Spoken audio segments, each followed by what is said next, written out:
Welcome to Mbuya Parent School and Kindergarten, situated in Kampala City with modern, well-equipped facilities plus extensive playing fields and amenities. Mbuya Parent School believes that a better future lies where children know how to find and create balances in themselves and the world around them. This explains our fusion of academic subjects and co-curricular activities. There are many opportunities presented to them to flourish both in and outside the classroom. I want to become a president when I grow up. I want to be a pilot. I will be the best fashion designer. Mbuya Parent School, the sky is our limit. I welcome you to this first presentation of our social studies today at Mbuya Parent School. My name is Kasasura Samuel, and I'm going to take you through our SST, and the topic or the subtopic is tourism in Africa, which is a part of the vegetation in Africa. Please, it is very important also to remind you that COVID is on, and it is very important to sanitize ourselves, maybe before touching anywhere and after touching anywhere, because this kills the germ. And also get to know that using the masks, keeping ourselves indoors, it is very important, because we also have to sound the same voice of the government. Allow me to take you through tourism in Africa. It's our today's lesson, and we are going to enjoy it. It's very important. We know what tourism is. Before I walk this journey, we are having some major important words. Word number one is tourism. Word number two is a tourist. And word number three is to tour. So to begin with tourism, we can define tourism as a business of providing services like accommodation, transport, entertainment to people who visit the places of interest, pleasure, and study purposes. That is tourism.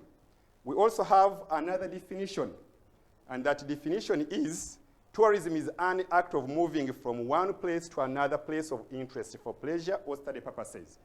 I need to guide you here that I prefer the first definition. Why? Because it will enable you to know the services that are provided in tourism, because it is always asked that you give any two services that are provided to a tourist. So that's why I advise you to put much emphasis on the first definition as I gave you. Also need to know who a tourist is. I am very sure you have ever been a tourist in one way or the other, so let's know who a tourist is. A tourist is a person who visits a place of interest for pleasure and study purposes.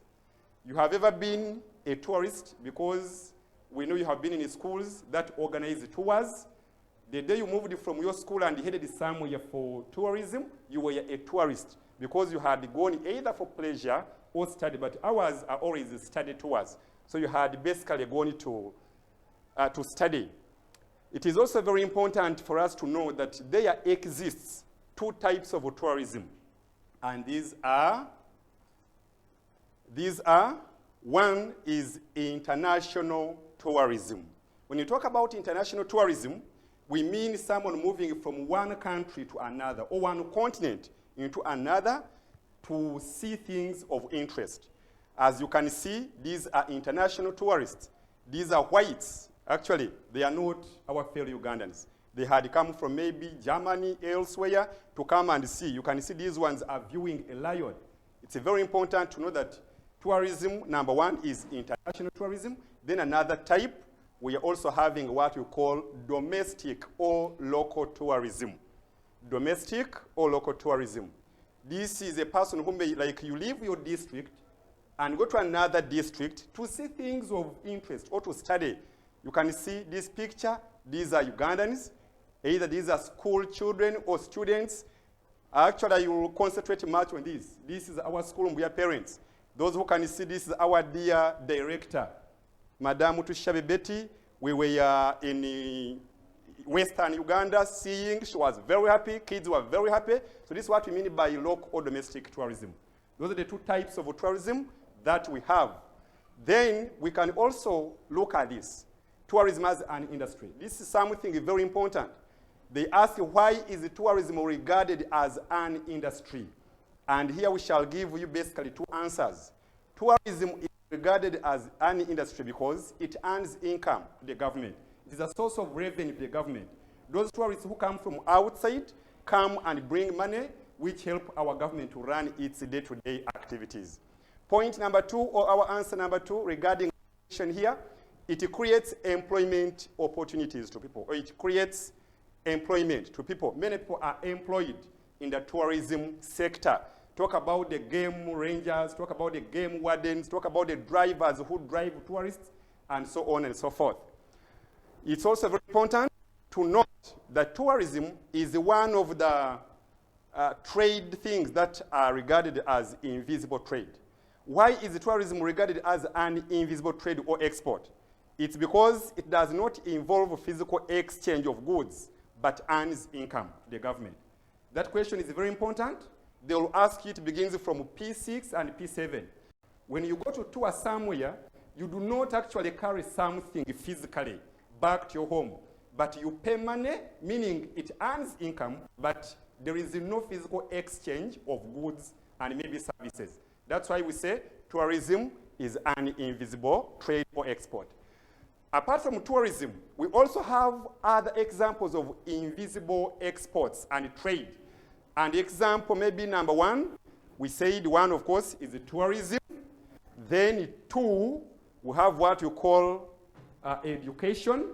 Then we are having what we call, this is tourism here. It's an example of invisible trade.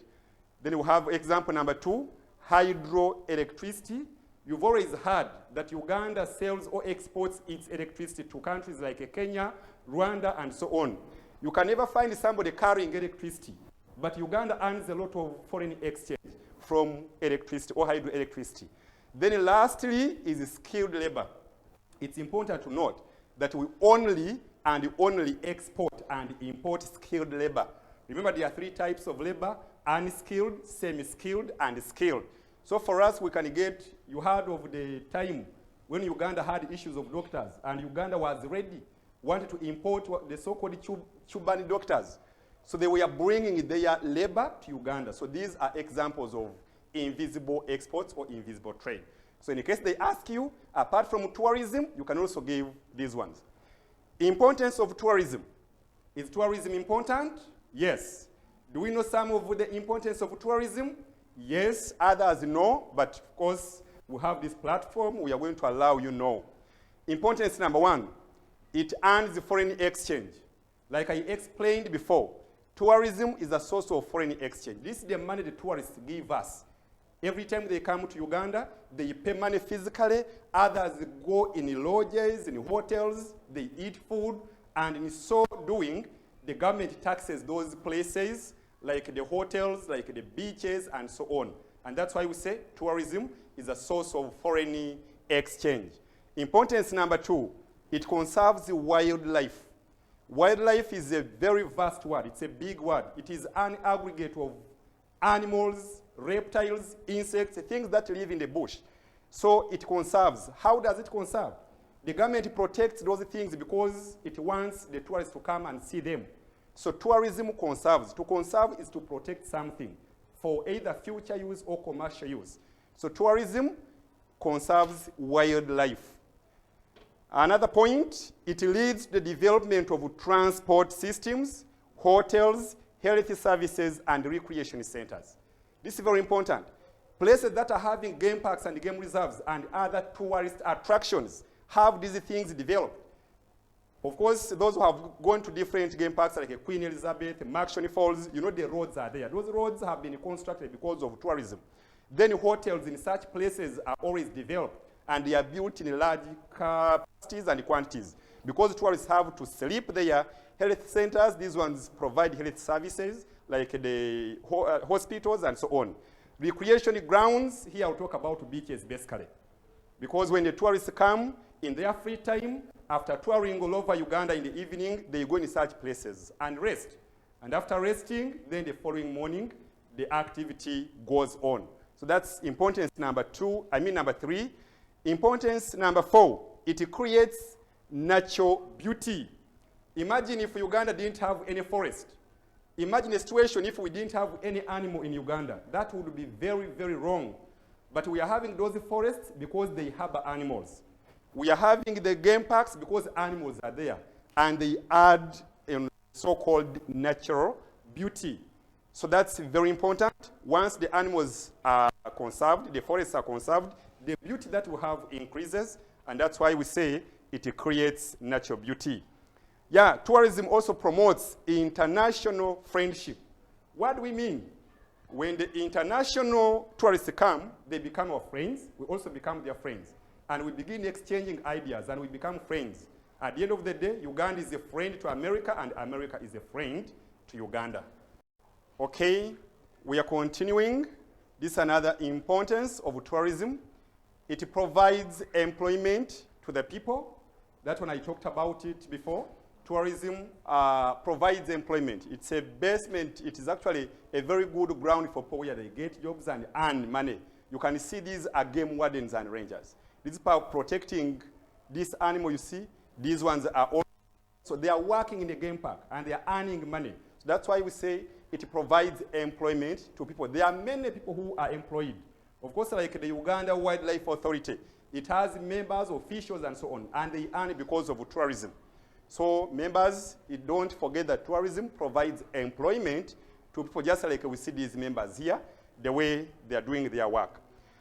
It also leads to the preservation of culture. That's to say, various historical objects viewed in a museum. There are many things of long ago that are kept because tourists have to come and find them and see them, and therefore the country will get money because of these things. And when those things are preserved for the tourists, the country is preserving its cultural heritage. Many things have to be preserved from one generation to another because of tourism. So tourism is very important, and we must all work towards maintaining it and promoting tourism in our very capacities. Of course, not only the government, but also us, since we have known what tourism does, it's very important that we all work towards promoting tourism. Another one, it leads to the development of local industries. Those ones are actually known as the craft industry. These are people who make local things from our local materials. Good, as we can see this diagram here. These are local things. These are just baskets that are woven. So when tourists come, they stop and buy these things. And when they buy, the people who make them get money. So meaning the craft industry gets or gains market from tourism. If tourism was not there, that means these things would not get that larger market. We, the locals, don't actually need them because we can make them ourselves. But there are some people, like these whites, it's a miracle for this girl to see something like this. Because they don't make them, they don't know them, it is a miracle, and she has to cry until the mom buys it. So it leads the development of local industries. So please don't forget all that have been importance of tourism. That's why we should cherish it so much. Problems created by tourism industry. Wow, it's very important. Everything good has something bad. Much as tourism has given us a number of importance, it's also important that it has associated problems. And these are the things that. One, it leads to the easy spread of diseases.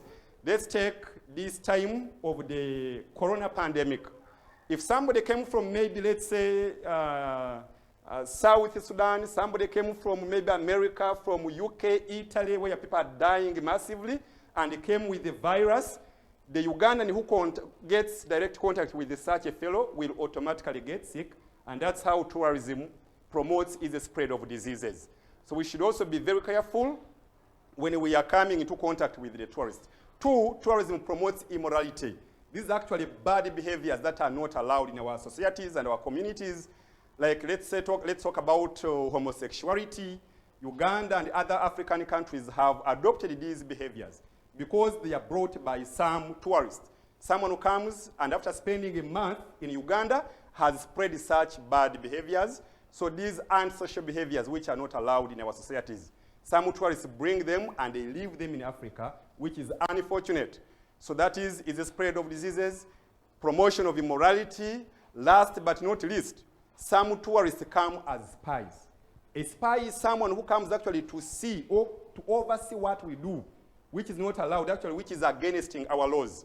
So it is not good because some tourists come in the name of tourism, yet they are spying against our nations.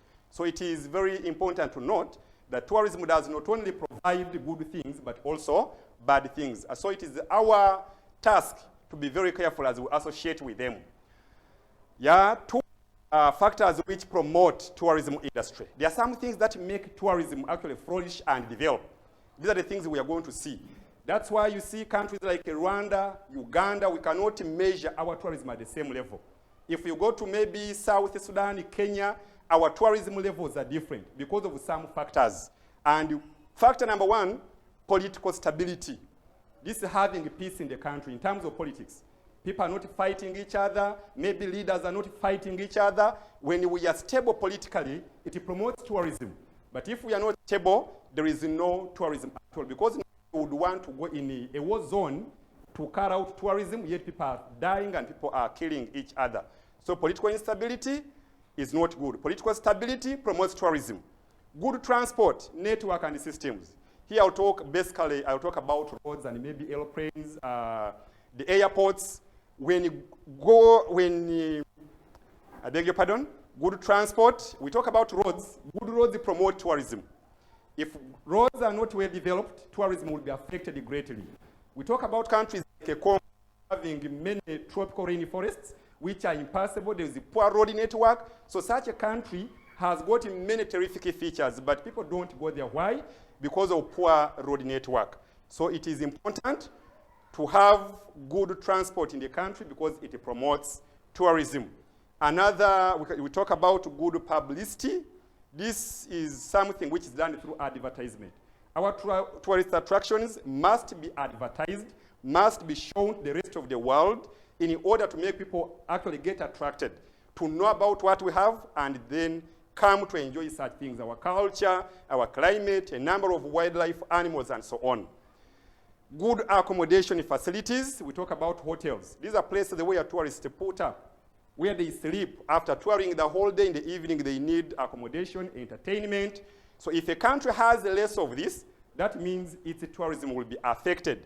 If the country has more of this, that means tourism will be promoted and so developed. So these factors also have availability of tourist attractions. This is having many features that tourists love, like the ones I was talking about, stability, having animals, having historical sites. So availability of tourist attractions also promotes not only having them, but also preserving them and keeping them. So all those are factors that promote. We have good government policies on tourism. This is another good factor that we must always look at. We thank our government has put, the area is clear. There are no restrictions that are prohibiting the tourists to come. There are some countries where you don't just enter anyhowly, meaning such tourism is just put in the cave, but ours is open, provided you are coming with the right intentions. So good government policies on tourism is another very good factor that promotes tourism. I hope our dear candidates, our dear learners are enjoying this, but not only enjoying, but also understanding and mastering these things, because this is what actually we ask every day, these things that you enable us and so on. After seeing that, we can also see factors that hinder the development of tourism industry in Africa. Probably here we are going to look at the opposite of the others. The others we are promoting, now these ones do not promote. So let's look at the factors that hinder the development of tourism industry in Africa. We began with the political stability, now this is the political instability. This is having political unrest, wars in the country, civil wars. We've had countries like South Sudan previously, countries like Somalia where people are fighting, the rebels and so on. Such countries can never have a proper tourism industry. But if the country is not having wars, if politics are okay, the tourism will have, of course, to develop. Another one, lack of publicity. This is a situation where the country does not advertise its tourism equipment or things that attract tourists. So if it is not done well, that means tourism will be affected greatly. Lack of publicity, poor transport network. I gave you an example of Congo, especially the Congo Basin. It is having many forests, there are no roads, and tourists cannot access some of the points or some areas that are very interesting. Shortage of funds. If the government doesn't have enough money to attract, to advertise, to construct roads, it also affects the tourism industry in the country. Lack of tourist attractions. There are some countries that are naturally having no, because of the poor climate, like in the northern Africa, in countries like Libya, apart from the sand dunes, there are no animals, apart from the camels, that can survive desert conditions. But here, if the country is not having such things, its tourism will be affected. Poor management of tourist sites. Some countries have those sites, have good features, but they are not properly managed by the government. So this will lead to the improper development of tourism industry in the country. Policies on tourism, e.g. degazetting of game reserves and game parks. This means some places that were set aside for animals have now been encroached, have been destroyed. People are living there in the name of overpopulation and so on. So this one affects tourism very greatly. So dear candidates, these are the points, these are the factors that hinder the development of tourism in Africa. Before we conclude our today's lesson, our dear candidates, it is very important for us to note that tourism is under the Ministry of Tourism, Wildlife and Antiquities. So they will ask you in any class, actually, this one does not discriminate. Even in P5, it will come. Under which ministry are game parks, game reserves, and tourism? The ministry is Tourism, Wildlife and Antiquities. Maybe I also need to remind you that the Minister of Tourism has been recently changed from Honorable Ephraim Kamuntu to somebody else. And that one I'm going to leave it to you as a task. Next time when I come here, of course, you'll feed me with the work, you'll give me the answers, you can call me, because you all have our contacts, and we're going to give you our contacts. If you fail, I bet I'll come with an answer and give you the answer. However, the deputy has remained as the Honorable Chiwanda Su. So I want the current minister, the current cabinet minister of tourism, please tell us from Ephraim Kamuntu to somebody else. We are having our activity of today. Before I leave here, you write this in your books. You can take a photo using your daddy's phone, your mommy's phone, and then our WhatsApp groups are open. You can send. We shall mark and we shall come back here with the answers. We give you the feedback. Number one is, what is tourism? Our number two, how is international tourism different from local tourism? Number three, mention any 3 activities involved in a school tour. Yes, these activities, you'll give them, you list them, and we shall mark, and we see those who will get all of them. Number 4, identify the ministry responsible for tourism in Uganda. Number 5, suggest any 2 factors that hinder tourism in some countries in Africa. And number 6, give 3 ways in which tourism can be promoted in an area. That's our activity, only 6 numbers. Please write them. After writing, take the photo, and then you can send us the work on our WhatsApp stream groups. We shall mark, and when we come back here, actually we shall be telling you those who got 6 out of 6, 10 out of 10, and the opposite. Before I conclude, this is Mbuya Parent School informing you to stay home so that you can stay safe. Wash your hands, avoid close contacts, cover your cough. Please cover your cough or sanitize. Use a face mask if you are sick. Lastly, clean and disinfect often. So it is very important. This our message. It is the state message. It is the presidential message. The Ministry of Health has told us to do the following in order to stay safe in our home. I remain Teacher Kasasra Samuel from We Are Parents. Hope to hear from you. May God bless you. Stay safe.